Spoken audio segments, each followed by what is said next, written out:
Hello everyone and welcome back to the channel for the JOJOLands Chapter 12 review, titled His Name is Charmingman, which is a heavily lore-focused chapter this month that introduces many new ideas and mysteries while bringing resolution to what's been written so far, as this chapter acts as sort of the falling action to this whole first arc that finally begins to wrap up, as foe turns to friend and we see into their motivation and even the source of the lava rock's power and how a lot of the plot threads connect to each other. So lots to discuss and break down this chapter, which holds tons of implications for the future of the part. And before we get started, if you guys have been enjoying these Part 9 reviews this past year, all I ask is that you please drop a like on this video, as higher engagement pushes it to more people, and I think 12 chapters is more than enough for those who have been holding off on starting this part yet, and let's try to get as many people reading Part 9 as we can and grow our community discussions, as seeing a part of JoJo unfold over time alongside others is really a unique experience. And I swear I got so many comments on my last video of people who just kind of forgot Part 9 even existed, so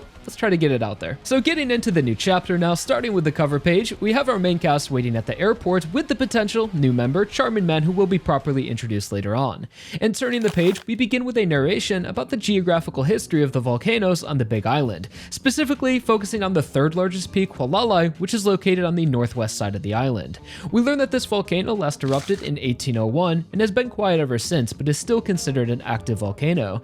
There's also an emphasis on the lack of natural water, as it said the average rainfall in August is only 30 millimeters, and there is not a single river that flows on its land. This then leads us into a flashback where we see Charmingman and his brother Maoka doing some mountain biking on Hualalai, where in an instant Maoka is swept off of his bike and pulled into a lava tube that is carrying flowing water, which began emerging from the mountain moments before Maoka disappeared, leaving only his shoes and helmet behind. So as we'll see later in this chapter, this volcano is also the source of the lava rock, so it's very possible that Hualalai is a blessed land, having powers itself or the ability to grant powers, similar to the Devil's Palm and Walleyes, the other supernatural land formations in the alternate universe, which are all introduced relatively early in the part. And interestingly, looking back in JOJOLian, when we learned about the connection between rock humans and the blessings from the earth, we saw a rocky mountain with flowing rivers of water, and on the very next page were the Walleyes and Devil's Palm, three specific locations shown when describing blessed lands,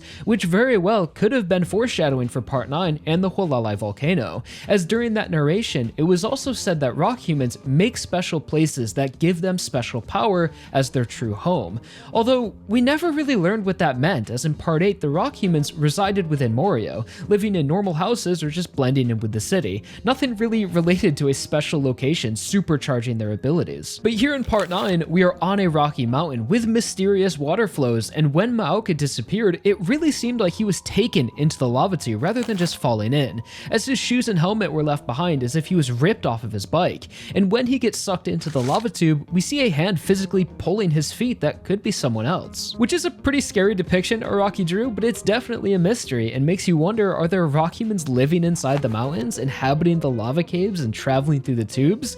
Is this a Cars reference? That is one route the story could go, although the way this whole scene plays out reminds me a lot more of a piece of folklore, like a Rohan story, and Hawaii is home to tons of incredibly rich legends and myths surrounding their culture. One of the most well-known being Pele, the Hawaiian volcano goddess, and this whole focus on the volcano, lava rocks, and their connection to this power of mechanisms could be Araki's twist on a Hawaiian god or cultural myth. As Maoka, the boy who is taken, his name means towards the mountain, which is one of the many directional words used in Hawaii. Another one would be Makai, which means towards the ocean, so that could have some meaning, like Maoka was destined to be taken by the mountain, or he was more likely to be chosen than Charmingman, or it could just be a naming Easter egg. So we'll come back to more on the mystery of the lava tubes later, but for now, the chapter returns to present time, where we are at the Kona airport sitting across from the guy who had just tried to kill us and stabbed Jodio and Dragona. So as Paco suggested in the last chapter, they should make friends with this guy to learn more about the lava rock. So them stopping the fight, returning to the surface, convincing him to come to the airport, that all happens off screen. And now we ask him his name, which is of course Charmingman, a very Kojima name if I've ever heard one, which is a reference to the song This Charming Man by the Smiths, Araki continuing to prove he is a man of culture, also making references to Sia, her, and SZA when talking to Jodio about music. So now that everyone is settled down, we finally learn why Charmy is involved, which goes all the way back to the beginning of the story, as when he was searching for his missing brother, he saw Rohan doing research at the Hualalai volcano, experimenting with money and collecting lava rocks which came out of the lava tubes. So he figured they could be connected to Maoka's disappearance and went after them. So this must have been around the same time Meryl May sent the crew to the villa in chapter 1. So it's really satisfying seeing a bunch of questions answered about this enemy that connect in a cohesive way, bringing resolution to what's happened so far while simultaneously branching off into new plot points and creating new questions. And continuing with the scene at the airport, before we leave the island, we see that the luxury watch finally returns to Dragona through a convenient coincidence. And at this point, I'm just like, okay, I get it. The watch is drawn to the lava rock. We've spent a hell of a lot of time seeing that process, like with the diamond before. So it kind of feels like we're going in loops with the idea the point has been made. Maybe it was to show the range of the lava rock, that you can go far away and things will still come back to you. But thankfully, it's just a few pages of the chapter and concludes the watch's journey. So as the group are going through security, Paco tells Charmy he'll have to come back with them to Oahu if he wants the lava rock, so he complies. And before getting on the plane, gives Jodio a fair warning, saying if you want to make yourself rich with that lava rock, it ain't gonna happen. You'll understand once each of you drops out, I expect.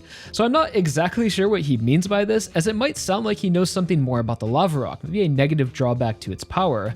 Although remember, he didn't even know it existed until he saw Rohan and followed him back to the villa, so Jodio should know more about the lava rock than him. So it most likely means that him finding his brother is more important than Jodio making money. So when it comes down to it, he'll be willing to fight for the rock again. And as the plane takes off, we switch scenes back to the flashback, a pretty interesting structure to this chapter. So now it's shortly after Malka's disappearance and Charmy is called the police.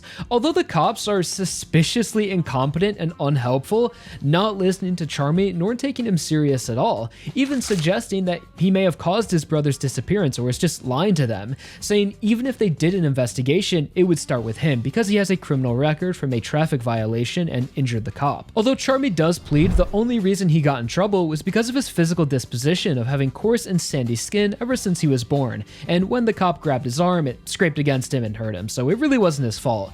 And I hope that clears up the whole rock human suspicion. It's probably just a side effect of an integrated type stand he's had since birth. As we saw earlier, his sandy fragments were part of his ability. So the police seem to be using every excuse they can to try and get Charmy out of the area, almost like they know why his brother disappeared or know the mountain has power but don't want him to find out, pretty much threatening to arrest him and saying the mountain is private property, so he'll probably get shot if he sticks around. So what is the reason for this? It could simply to show that the police weren't helpful, so Charmy's only hope would be the lava rock.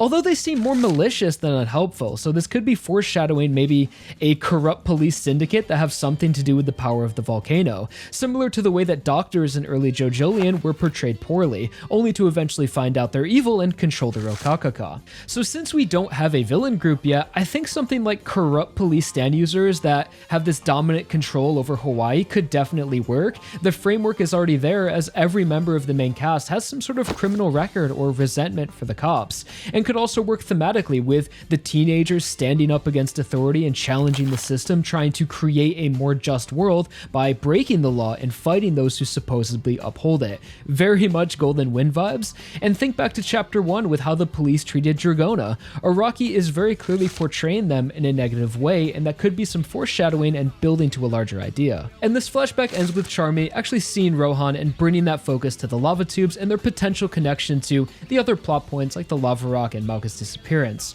Although, unlike the Devil's Palm and the Walleyes, lava tubes are a real phenomenon that are created by active volcanoes, as lava will flow through the earth like a river, eventually cooling from the outside inwards, forming an outer crust, which eventually leave hollow tubes when the lava stops flowing. And it's from these tubes that the lava rock emerged, which we know is somehow connected to the power Rohan calls a mechanism. So if the power of the lava rock came from an active volcano, does that mean the volcano itself is the source of or the pinnacle of mechanisms? Looking back at chapter 1, that's exactly what is shown during Jodio's narration. And from the sudden water flows that are emphasized in this chapter, it's clear that the Hualalai volcano is acting strange, almost like it has a will of its own, maybe using the water within it to kidnap Malka, which could connect to the idea mentioned earlier of some kind of volcano deity being represented by a stand or mechanism-based power. Maybe something like a rock organism which isn't human or animal, but just a part of nature itself. There's just so many ways this could go and creates a lot of fuel for discussion, so this could be its own volcano theory eventually. But back in the chapter, we skip forward to the gang safely landing in Oahu, and that's how you know Jodio's not a real Joestar. This man has already been on 2 flights without a hitch.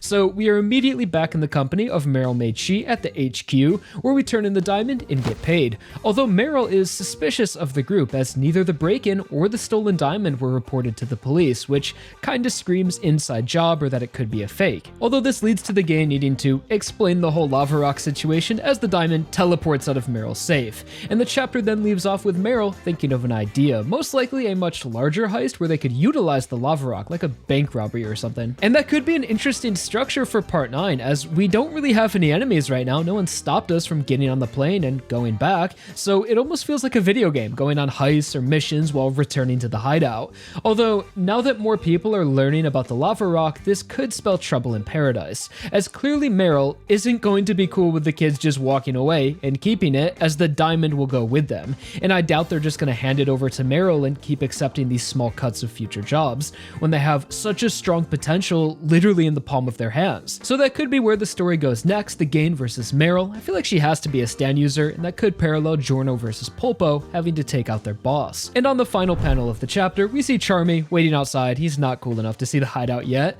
but I really want an explanation for his stand. I'm sure we'll see it used more in the future and understand it better, or in the upcoming release of Volume 3 in April, Araki will give us some info like he did with Cat's Eyes, hopefully at least a name. So that's about all my thoughts on Chapter 12, very dense and nuanced chapter with many implications for the future mysteries that await us in the JOJOLands. Definitely let me know what you guys think of it all, any theories, ideas you have. So much to discuss with this lava tube volcano mechanism idea Araki is building. Also, be sure to like the video if you enjoyed, subscribe for more, and I'll talk to you all real soon in a new video. Until then, I'm out. Peace.